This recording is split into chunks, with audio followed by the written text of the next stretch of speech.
KXCI Tucson. Hey, thanks for joining me. My name is Bridget Thumb. I'm going to be your DJ from now until 3 o'clock.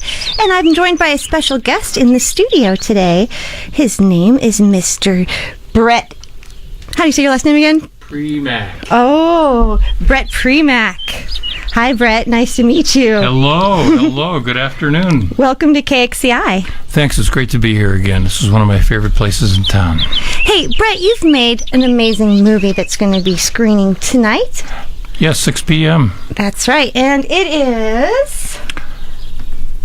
It's called Passing the Torch. It's called Passing the Torch. Tell me a little bit about the story of how this movie came to be. Well, I am a lifelong jazz fan. I have a YouTube channel, Jazz Video Guy, and some serious relationships with some remarkable creators. And last January, as part of the Tucson Jazz Festival, Jimmy Heath, a 40-year friend of mine, came to play with the Tucson Institute Ellington Band. This is a big band composed of really talented teenagers who've played at the essentially Ellington competition in New York and all around the world. And here was this 90-year-old master working with these teenagers.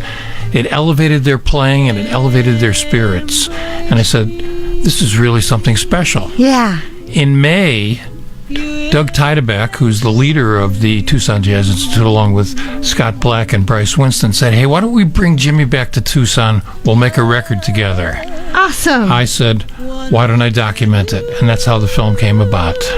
Passing the Torch. Passing the Torch. Hey, let's take a listen really quick into the trailer. Would you like to hear the trailer? That would be great. All right. Thank you. Here comes the trailer.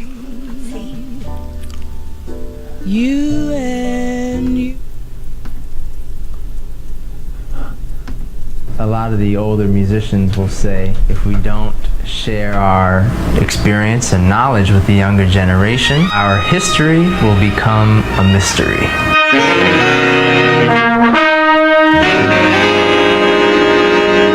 Part of his mission is to pass what he has on to other people. Coltrane practiced 25 hours a day.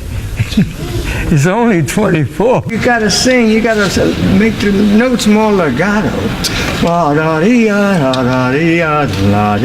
Working with young musicians is always a challenge. For him to say, you're swinging like Count Basie, it definitely makes you feel like you can do it. I think no matter what technology does, that will always be existent in jazz because you need the human connection between two people to learn it. Being in the presence of someone who's mastered the music is pretty incredible, and it makes me want to practice, and it inspires me to get better. It's always better to hear it from someone who has really lived the full jazz life.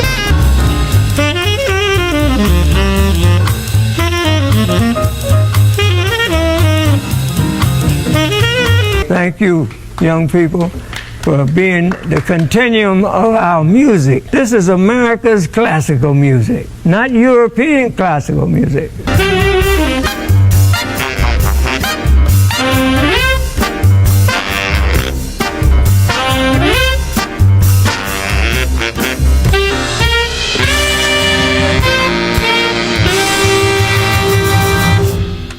All right.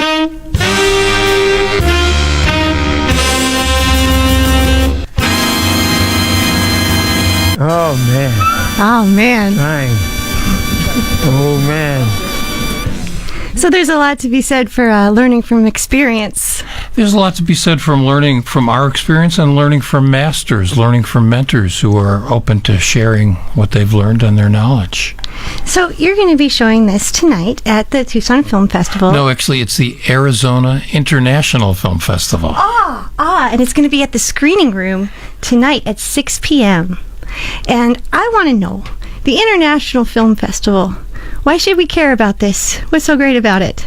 Well, we're living in a world where people have access to more content than ever before. On a smartphone, you can go to YouTube or any number of sites and watch movies, long movies, short movies, documentaries, narratives, classics, experimental, whatever.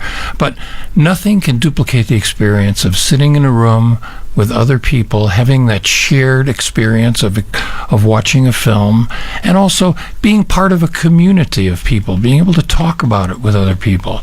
And in particular, people who like movies gather at film festivals because they want to be part of that community, but also interact with the filmmakers. At tonight's screening, I'll be talking to the audience, answering questions, and there's another film after mine, which was also shot in Arizona, The West and the Restless. Those filmmakers will be present. So this type of human interaction, which our culture seems to be diminishing as people sit in their rooms by themselves and text and Snapchat and everything, here's an opportunity to have a common shared experience and to really have some fun. I always find my viewing is enhanced when you get to meet the filmmaker, when you get to kind of see a little bit behind the scenes. When you were making this film, how long did it take for you to put it together? Well, it came together pretty fast. I shot some footage in January of 2016 when Jimmy came out for the Jazz Festival, but it was only in May that I decided to make the film, and I shot it in May. I did some shooting in New York in August, and I edited it in September and October, and it played in November as part of a fundraising event for the Tucson Jazz Institute. So it took me like 6 or 7 months, really. Hey, it sounds like you've had a lot of experience with this. How has filmmaking changed, and how have you adjusted to the changes in technology and filmmaking over the years? Filmmaking has changed so dramatically. When I first started to make films, I date myself here. In the late 60s, I was lucky enough to go to NYU Film School, studied with Martin Scorsese. You went to NYU in the late 60s? I did. Wow. It was an exciting. I went to Woodstock, and I've had an interesting journey. I thought you looked familiar. Yeah, you look for me in the pictures there. I'm the one with the beard. But when we made films, we took these heavy cameras and we loaded up these 3-minute reels, and we recorded the audio separately on another system, and we sent them out. It took 4 or 5 days to get the film back, and then we used what was called a moviola to put the audio and the video together, and then we'd glue the clips together with actual glue and find a projector and show it to 4 or 5 people. Now I can make a movie on my smartphone, upload it to YouTube, and thousands of people around the planet can see it rather quickly. So the technology has changed, but there's one thing that hasn't changed, and one thing that goes all the way back to the Greeks and Greek drama, and that's the story. Ah, yes. There has to be a story. There has to be something that captures us, something that speaks to us in a way that, in particular web video, wants us to stay and watch it. Yeah, stories are so powerful, and we all have one or two or 100, so it's nice to be able to share stories. That's kind of what brings us together. Absolutely. I mean, that's what motivates me to do a film. It's a story to tell. So speaking of sharing, you're the jazz video guy. This is true. Yeah, if anybody doesn't know, the jazz video guy is very popular on YouTube. You can see his videos if you're curious. Just check out Bret's jazz videos on YouTube.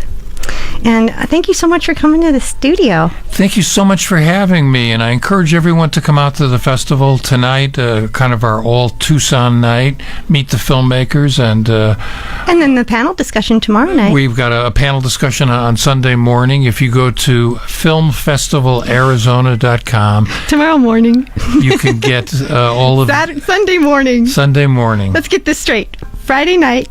What time? 6 p.m.? 6 p.m. Screening room, Congress. That's right. And Sunday morning at the screening room again. 11 a.m., a panel of documentary filmmakers. Fantastic. Thank you so much for joining me today, Bret. Thank you so much for having me, Bridget. Bret picked out our first song we're going to play here. We're going to hear from John Coltrane, and the name of this tune is called Come Rain or Come Shine. Thank you for tuning into your community radio station, Tucson. Happy Friday.